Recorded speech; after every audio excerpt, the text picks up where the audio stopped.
जय हिंद दोस्तों, मैं हूं राकेश फौजी। दोस्तों, आज के वीडियो में हम चर्चा करेंगे सीआरपीएफ की एक नई भर्ती का नोटिफिकेशन रिलीज हो रहा है। यूट्यूब पे बहुत सारे वीडियोस बन चुके हैं, न्यूज़पेपर के अंदर भी आ चुके, किसी न्यूज चैनल में इसके ऊपर वीडियो बनाया है। तो मेरे पास भी बहुत सारे कमेंट आ रहे थे। कल जब मैं लाइव आया था उसके अंदर भी बच्चे पूछ रहे थे कि सर क्या 1,30,000 के लगभग जो पद हैं, इन पदों के ऊपर सीआरपीएफ के अंदर वैकेंसी आई है, कब से इसके फॉर्म अप्लाई शुरू होने होंगे, क्या ये सच्चाई है, झूठ है, क्या इसके पीछे क्या कारण है। तो आज के वीडियो में आपको इस टॉपिक पे पूरी जानकारी मिलने वाली है। अगर आप चैनल पे पहली बार आए हैं, चैनल को सब्सक्राइब जरूर कर लीजिएगा। वीडियो को अभी तक लाइक नहीं किया तो लाइक कर लेना। इसके अलावा आप हमारे टेलीग्राम ग्रुप को ज्वाइन करना चाहते हैं, डिस्क्रिप्शन में लिंक है, टेलीग्राम ग्रुप भी आप ज्वाइन कर सकते हैं। तो दोस्तों, सीआरपीएफ के अंदर जो एक नोटिफिकेशन आया है कि जिसमें 1,29,000 कुछ पदों के ऊपर सीआरपीएफ की वैकेंसी दिखाई गई है। और बहुत सारे यूट्यूबर ने मतलब लगभग आप मान के चलो जो फोर्स से रिलेटेड जो वीडियोस बनाते हैं, जितने भी यूट्यूबर फोर्स में जॉब करने वाले हैं या सिविल हैं, जितने भी यूट्यूबर हैं, लगभग मेरे हिसाब से सभी ने इस टॉपिक पे वीडियोस बना दिया है। तो मेरे पास भी कमेंट है सर कि आपका क्या व्यू है कि इसके ये भर्ती है कि नहीं है। तो भाई मेरा जो व्यू है ना, क्योंकि मैं नहीं बोलता कि भर्ती नहीं है, लेकिन जहां तक मेरा ये मानना है कि ये भर्ती नहीं है, 1,30,000 पदों पे सीआरपीएफ के अंदर भर्ती नहीं हो सकती। जो मेरा मानना है कि मैं ये नहीं कहता कि ये झूठ है कि सच है, जो भी है मैं अपना व्यू आपके सामने रख रहा हूं, इसके साथ तथ्य भी आपके सामने रखूंगा कि क्यों मैं इस बात को बोल रहा हूं।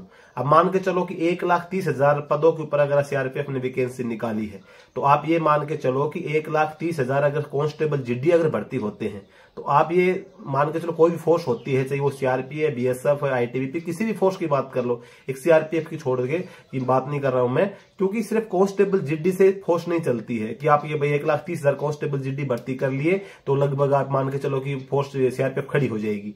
अभी एक अगर हम बात करें बटालियन के अंदर, मान के चले चाहे कंपनी लेवल के अंदर, सर्विस कंपनी के अंदर हम बात करें, तो जितने कांस्टेबल होते हैं लगभग उससे 50% हेड कांस्टेबल होते हैं। मतलब एक दो कम मान के चलो 45% या 46% नहीं, लगभग 50% के आसपास कांस्टेबल हेड कांस्टेबल होते हैं। तो अगर मान के चलो 1,30,000 अगर कांस्टेबल की भर्ती होती है तो 65,000 आपको एक्स्ट्रा में हेड कांस्टेबल चाहिए। अब इसके बाद में आप मान के चलो कि जैसे लगभग 4 सिपाही के ऊपर एक असिस्टेंट सब इंस्पेक्टर होता है। तो अगर 1,30,000 वैकेंसी आ रही है तो लगभग 30 से 35,000 आपको असिस्टेंट सब इंस्पेक्टर चाहिए। तो जो मेरा आंकड़ा है वो मैं आपको गिना रहा हूं, फिर आप खुद बता देंगे कि वैकेंसी है कि नहीं है। उसके बाद में जैसे मान के चलो कि जितने सिपाही होते हैं उन सिपाहियों के ऊपर लगभग आप में मान के चलो कि लगभग 7 से 8 सिपाही के ऊपर एक सब इंस्पेक्टर होता है। तो जितनी वैकेंसी है इसको आप 7-8 से गुना करो, लगभग 20,000 के आसपास आपको सब इंस्पेक्टर चाहिए। उसी के अनुसार अगर आप बात करेंगे तो इंस्पेक्टर की आप बात कर सकते हैं। लगभग ये मान के चलो कि 40 सिपाही के ऊपर एक इंस्पेक्टर होता है। तो आप जितनी वैकेंसी है इसको 3 से गुना करके देखेंगे तो लगभग जहां तक कितना बनता है 1,30,000 को आप 40 से गुना करके देखेंगे तो आप देख सकते हैं कितना आपको इंस्पेक्टर चाहिए। उसके बाद assistant commandant, deputy commandant, second in command commandant, फिर आपको टेक्निकल के जवान, ट्रेड्समैन के जवान, मिनिस्ट्री स्टाफ के जवान, हॉस्पिटल स्टाफ के जवान। तो लगभग ये मान के चलो कि टोटल अगर पोस्ट ड्राइवर वगैरह टोटल पोस्ट अगर आप करके देखेंगे तो लगभग 3 लाख के ऊपर क्रॉस कर जाएगी टोटल पोस्ट अगर सभी की करेंगे। और ये जो नोटिफिकेशन है इसके अंदर जो मेरा मानना ये है, क्योंकि नोटिफिकेशन के अंदर क्लियर मेरे को नहीं हो पा रहा है, उसमें यह दिया है कि नियम बनाने के लिए दिया है कि भर्ती के लिए जो कांस्टेबल जीडी एक नियम बनाया गया इसके अंदर। इसमें यह नहीं बोला गया कि इतने पदों पे भर्ती आएगी, तो नियम बनाने के लिए बोला गया कि जैसे नियम है उसके अंदर जो एसएससी जीडी से जो भर्ती होते कांस्टेबल जीडी की, उसके नियम में कोई बदलाव किया। जैसे इसके अंदर 10% कोटा अग्निवीरों का दिया है। भाई अग्निवीरों को तभी 4 साल हुई नहीं, अगर वैकेंसी आती 10% अग्निवीरों कोटा कहां से मिलेगा। तो ये फ्यूचर के लिए, भविष्य के लिए जो नियम होता है, एक रूल बनता है एमएचए के द्वारा फोर्स के अंदर भर्ती करने के लिए, उस रूल के अंदर कोई अमेंडमेंट होता है तो उसके बारे में ये जानकारी दी जाती है। मेरा जो मानना है मैं ये बता रहा हूं, और ये मैं ये भी नहीं बोलता कि मैं 100% सही हूं, लेकिन जो आप मेरे से पूछ रहे थे कि सर ये वैकेंसी के बारे में आपकी क्या राय है, तो मैं अपना व्यू दे रहा हूं। जो रूल बनता है उस रूल के हिसाब से, भाई रूल के अंदर अगर कोई अमेंडमेंट होता है, कोई बदलाव होता है, तो एमएचए इसको जारी करता है। तो मेरा तो मानना यह है कि जो रूल में चेंज हुआ है और जो 1,30,000 के समथिंग जो नफरी दी गई है, ये पूरी सीआरपीएफ के अंदर जो ड्यूटी कर रहे हैं उसकी पूरी नफरी दी गई है कि लगभग 1,30,000 सिपाही सीआरपीएफ में रहेंगे। अब उसके अंदर जितने प्रमोशन होते रहेंगे या रिटायर जाते रहेंगे, जितनी वैकेंसी खाली होगी उतने पे वैकेंसी रिलीज होती रहेगी। जैसे अभी एसएससी जीडी क्या रखी है, 20 साल मान के चलो 5,000 कांस्टेबल से हेड कांस्टेबल बन गया, पेंशन से लेके तो 5,000 की वैकेंसी निकल जाएगी, यानी कि लगभग आपके 1,30,000 आदमी सिपाही जीडी रहेंगे।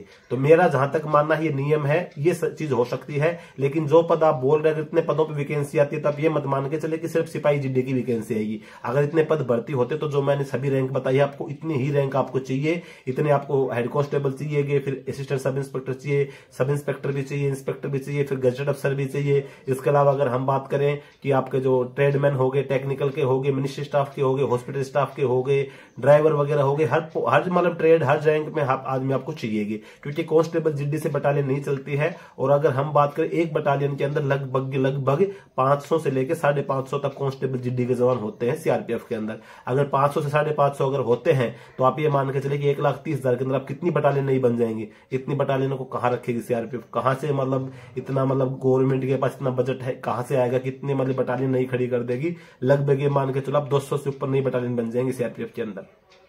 तो भाई ये मेरा व्यू था, वो मैंने आपके सामने रख दिया है। अगर फिर भी आपको लगता है कि ये भर्ती आई है 1,30,000 पदों पे, बहुत खुशी की बात है, क्योंकि इतनी भर्ती आएगी तो अच्छा है, प्रमोशन की भी बात आएगी। जो जवान ऑलरेडी नौकरी कर रहे हैं अच्छा खासा उनको प्रमोशन, बड़ी फास्ट प्रमोट हो जाएंगे वो लोग, और जो बेरोजगार बच्चे उनको जॉब मिलेगी। हमें तो बहुत खुशी होगी अगर इतनी वैकेंसी आ जाती हैं। लेकिन जो मेरा व्यू था वो मैंने आपके सामने रख दिया है। हो सकता है कि जो मेरी बात है किसी को गलत लगे, किसी को सही लगे, लेकिन जो मेरे को जो अच्छा लगा, जो मैंने अपना एक एनालिसिस बनाया कि भाई मैंने जो सोचा कि भाई अगर कांस्टेबल कितनी वैकेंसी आती हैं तो कुछ कांस्टेबल के अलावा जो और रैंक है, क्योंकि अकेले कांस्टेबल से कोई भी ड्यूटी नहीं होती कि भाई वो अकेला कांस्टेबल एक बटालियन, भाई नई बटालियन खड़ी करनी है तो एक बटालियन के अंदर पूरे कांस्टेबल ही होंगे। हर रैंक के आदमी चाहिए, उसके अंदर खाना बनाने वाला भी चाहिए, सफाई वाला भी चाहिए, कटिंग करने के लिए भी चाहिए, गाड़ी का ड्राइवर भी चाहिए, ऑफिस वर्क के लिए मिनिस्ट्री स्टाफ का भी चाहिए, हॉस्पिटल के लिए हॉस्पिटल स्टाफ भी चाहिए, एक कमांड करने के लिए जो गजेटेड अफसर होते हैं वो भी चाहिए, सब ऑर्डिनेट अफसर होते हैं वो भी चाहिए। यानी कि